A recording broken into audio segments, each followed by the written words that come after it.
Até o século XIX, os termos psiquiatria e doença mental eram totalmente desconhecidos em todos os estados do Império Alemão, que era composto por mais de 300 territórios independentes e 51 cidades imperiais. É num desses territórios que podes encontrar um dos edifícios mais misteriosos da história da psiquiatria, a Torre dos Loucos, o primeiro exemplo de hospital psiquiátrico construído no mundo. Que há registro. Para conheceres melhor essa história, fica comigo até ao fim.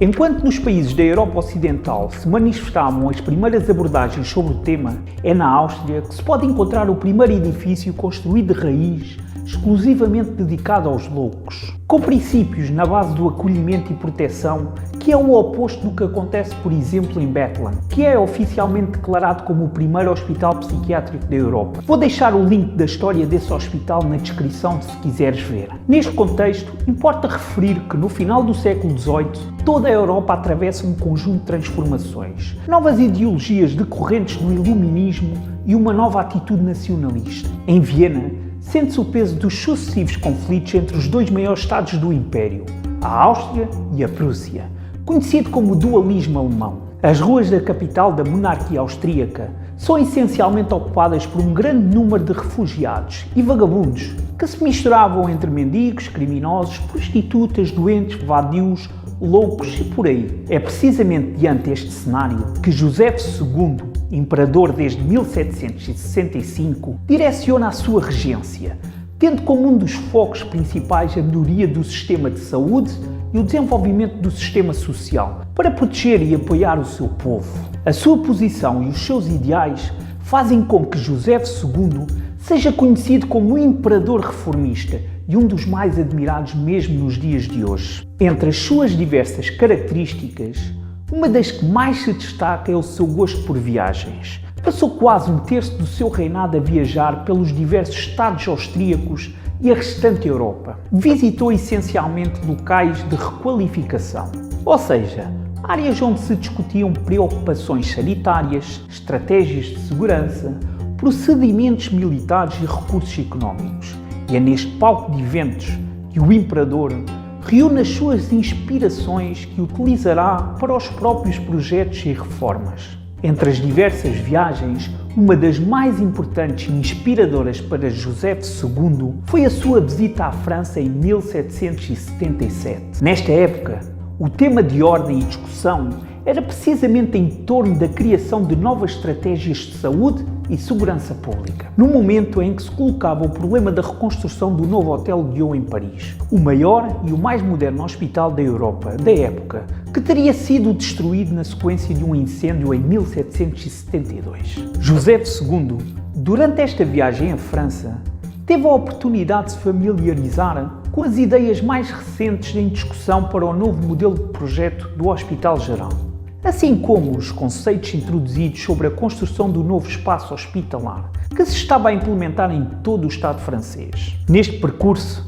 surgiu também a oportunidade de conhecer pessoalmente o designado arquiteto Claude Ledoux, que era no momento um dos mais influentes em França. Ledoux trabalhava nessa altura num dos mais famosos projetos, a Salina Real, que foi baseado nos princípios da observação central, que já lá vamos, iremos explorar este conceito. Portanto, entendendo essencialmente as suas viagens em 1769 à Itália, em 1780 à Rússia, mas principalmente a ida à França em 1777, pode-se imaginar que o imperador romano-germânico e arqueduque da Áustria, José II, tenha regressado a Viena com sólidas ferramentas e fontes de inspiração que o motivaram à realização de alguns dos seus maiores projetos. Entre eles, indiscutivelmente, o Hospital Central de Viena, que inaugurou a 16 de agosto de 1784, onde se encontra o Narrenturm, a Torre dos Loucos, que recebeu os seus primeiros doentes a 19 de abril desse mesmo ano. José II visitava hospitais psiquiátricos com o médico e cirurgião Brambilla, que era o seu companheiro de viagens, mas também o seu enviado para visitar e analisar lugares onde ele próprio não poderia ir, como por exemplo Inglaterra. Nos seus diversos projetos, inclui grande parte da requalificação urbana de Viena, na qual se desenvolveu um novo estilo arquitetónico chamado de estilo josefiniano. Introduziu-se o valor da paisagem urbana e nessa paisagem encontra-se um dos elementos que mais se distingue, tanto pela sua peculiar aparência como pela sua distinta função. Esse elemento é uma torre cilíndrica com 5 andares, 139 celas e um pátio central, que foi apelidado pela sua aparência de Gugelhopf. Bom, qualquer coisa assim. Bolo alto e redondo, em homenagem a um famoso bolo austríaco com a forma de anel, sendo mais tarde renomeado de Narrenturm, que traduzido é Torre dos Loucos, esteticamente comparado com o estilo da arquitetura revolucionária que ocorria em França.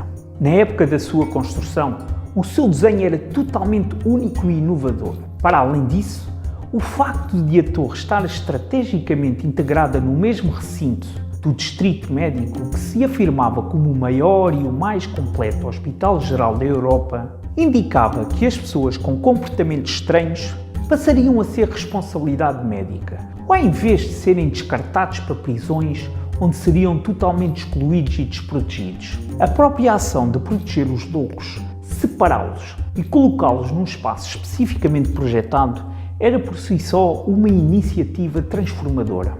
Uma expressão visível do pensamento vanguardista de José II, que estava em plena consonância com o raciocínio iluminista que caracterizava o século XVIII. Nessa essência, é o próprio imperador que financia a construção da Torre dos Loucos, envolvendo-se pessoalmente em todo o processo. A sua construção foi executada num tempo recorde de 17 meses, integrando o plano global da construção do Hospital Central de Viena, concluído em cerca de 4 anos, que formaria o maior complexo de equipamentos médicos existentes na Europa. Neste conjunto foram incluídas as seguintes estruturas: um hospital civil com 2.000 leitos que servia para atender à população de Viena, incluindo os mais pobres, uma casa de partos, utilizada inclusive para grávidas que pretendiam esconder a sua condição, um centro para crianças, principalmente as que foram rejeitadas pelas mães depois do parto, um hospital militar ou um hospital de guarnição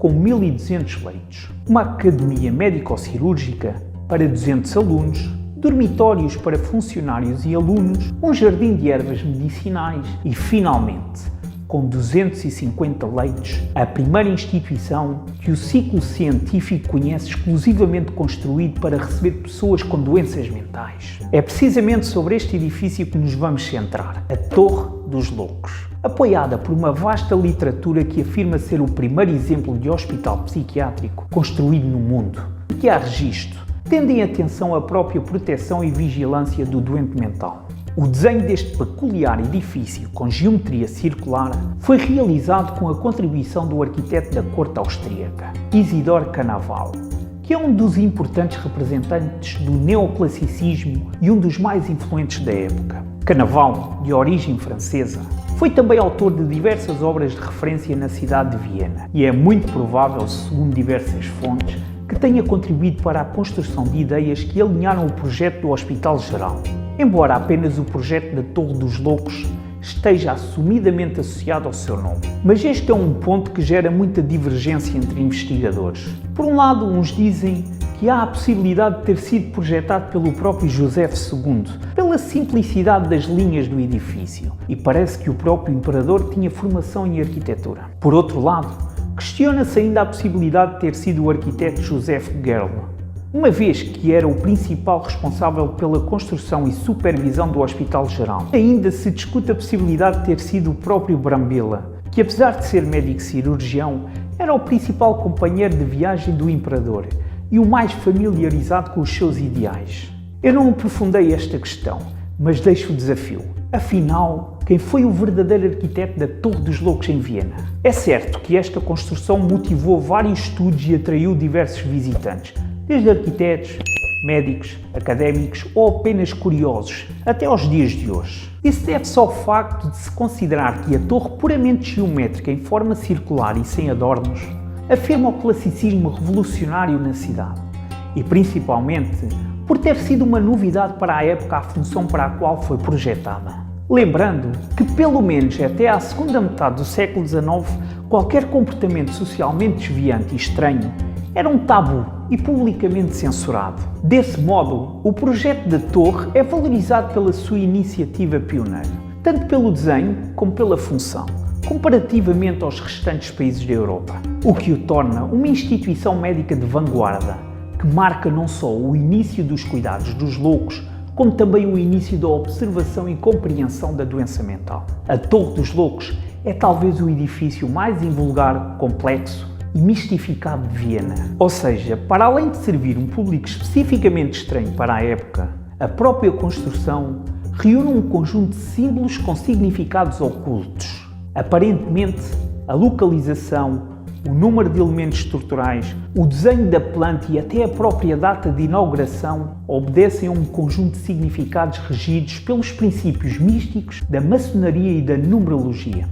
Alguns desses elementos já foram estudados, como por exemplo, a localização da torre, que se encerra em forma triangular, sendo que o triângulo, na sua entidade esotérica, representa a Santa Trindade, que pode ser o Pai, o Filho e o Espírito Santo, como também o espírito, a alma e a mente, ou mesmo o superconsciente, a subconsciência e a consciência. Tudo isto muito associado ao desconhecimento e à estranheza que o louco representa. Outro exemplo é a referência que se faz às três possíveis leituras da planta do piso térreo, onde se lê G, O e D, ou God, sendo isto interpretado como Deus, podendo representar também as iniciais do selo divino.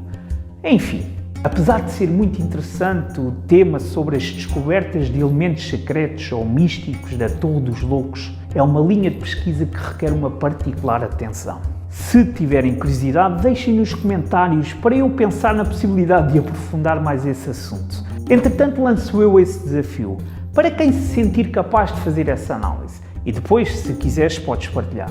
Neste vídeo vou-me centrar apenas nos elementos meramente técnicos ou estruturais. Relativamente à sua localização, foi implementado estrategicamente na área de interação entre o antigo Hospital Geral e o Hospital Militar, servindo como elo de ligação entre eles, de modo que tanto os pacientes civis como os militares pudessem ter acesso. Quanto à arquitetura circular da torre, esta permitia a observação e vigilância ativa dos doentes. A configuração em círculo era composta por 139 celas distribuídas por 5 pisos, sendo que em cada andar teria 28 celas, com exceção ao piso térreo, que teria 27, para que um dos espaços fosse utilizado como área de entrada. Todas as celas encontravam-se ao longo da fachada, com janelas verticais viradas para o exterior, acentuando a sensação de verticalidade do edifício. A entrada das celas era virada para o alinhamento do eixo central, acompanhando assim a configuração circular do edifício. A maioria das celas, com uma área de 13 metros quadrados, seria ocupado por 2 pessoas, com uma lotação máxima de 250 pacientes. Quanto ao acesso aos pisos, seria feita por uma escada, construída no centro em conjunto com uma estrutura alinhada pelo eixo norte-sul, que daria lugar aos gabinetes dos médicos e das enfermeiras. No topo dessa construção que dividia o pátio central, havia uma sala de apoio para os restantes funcionários e um posto de vigia construído em madeira, onde se podia supervisionar todo o complexo hospitalar. Qualquer movimento que obrigasse à circulação entre pisos era facilmente vigiado, uma vez que a escada se localizava no centro e todos teriam de passar pelos mesmos lugares onde estariam os médicos e as enfermeiras. Ou seja, ninguém podia entrar ou sair das celas, circular pelos pisos ou mesmo escapar do edifício sem passar pelos consultórios médicos. Neste sentido, o fator predominante que caracteriza o edifício é claramente a vigilância, que se deve à geometria circular e à convergência como um elemento central. Por essa razão, é frequente discutir-se sobre a relação que possa ter entre o conceito de vigilância panóptica, apresentada pelo filósofo Jeremy Bentham em 1789, e a construção da torre, que na verdade acontece 3 anos antes. As semelhanças parecem indiscutivelmente claras, no entanto, alguns críticos questionam profundamente a sua relação.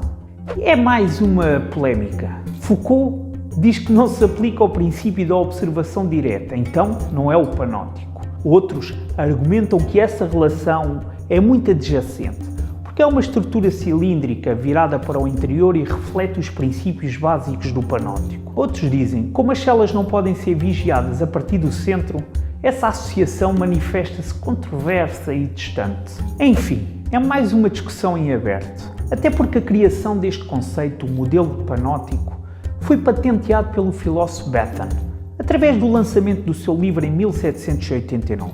Mas a construção deste edifício acontece 3 anos antes. Existe uma discussão entre pesquisadores sobre as verdadeiras influências do autor e o criador deste conceito. Vai ser feito um vídeo exclusivo sobre este tema, por isso inscreve-te e ativa o sino, para receberes a notificação quando estiver disponível, que será muito em breve. Esta questão torna-se bastante pertinente na medida em que existem várias semelhanças que parecem óbvias. No entanto, a verdadeira razão está relacionada com uma das principais razões que motivaram a criação deste canal. Para quem não está familiarizado, o canal Louca História é uma das ferramentas de suporte ao desenvolvimento de uma investigação académica, que reúne um conjunto de hospitais psiquiátricos que marcam a história da arquitetura e a evolução da psiquiatria, essencialmente a partir do século XVII na Europa. Já podes encontrar no canal as principais influências dos principais países. Em breve, estarão disponíveis as 2 principais instituições psiquiátricas construídas em Portugal. O contexto histórico já apresentado no canal vai permitir entender quais foram as decisões e as influências adotadas que definiram o desenho desses projetos, tanto para a construção do pavilhão de segurança do Hospital de Rilhafoles, em Lisboa, construído em 1848, como para o pavilhão dos Furiosos do Hospital Psiquiátrico Condes de Ferreira, no Porto, inaugurado em 1883. Estas são as 2 primeiras e as principais construções hospitalares na área da saúde mental em Portugal, onde podemos observar de imediato algumas influências, principalmente com a Torre dos Loucos, onde se inicia a discussão sobre os conceitos do modelo panóptico. Para não perderes os detalhes desta história, recomendo que te inscrevas no canal. Antes de finalizar este capítulo, uma pequena particularidade a referir é que, apesar de a Torre dos Loucos ter sido o primeiro edifício construído de raiz exclusivamente dedicado aos loucos, em menos de 15 anos após a sua construção, a torre já era considerada completamente ultrapassada, uma vez que novas formas de tratamento e acolhimento dos doentes mentais emergiam nos principais países da Europa, tanto na melhoria da qualidade da construção do espaço, como através de terapias de intervenção mais humanizadas que implicavam o abandono de correntes e punição e de restrição da circulação. Essas mudanças surgem essencialmente em França, com as alterações introduzidas por Pinel no Hospital Salpêtrière em 1795, e em Inglaterra, após a inauguração do Retreat em 1796 através do William Tooke.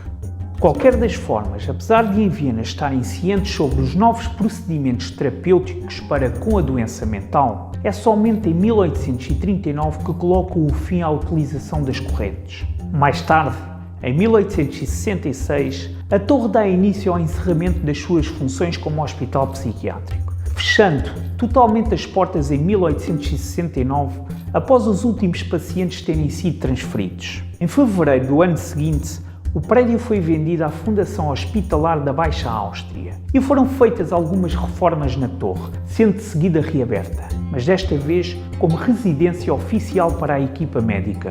O primeiro piso deu lugar a pequenas oficinas e salas de trabalho utilizadas pela equipa de manutenção que trabalhava no hospital. E a partir do segundo piso foram adaptados os quartos com ampliação das janelas de modo a acomodar a equipa médica que trabalhava no Hospital Geral, principalmente as enfermeiras.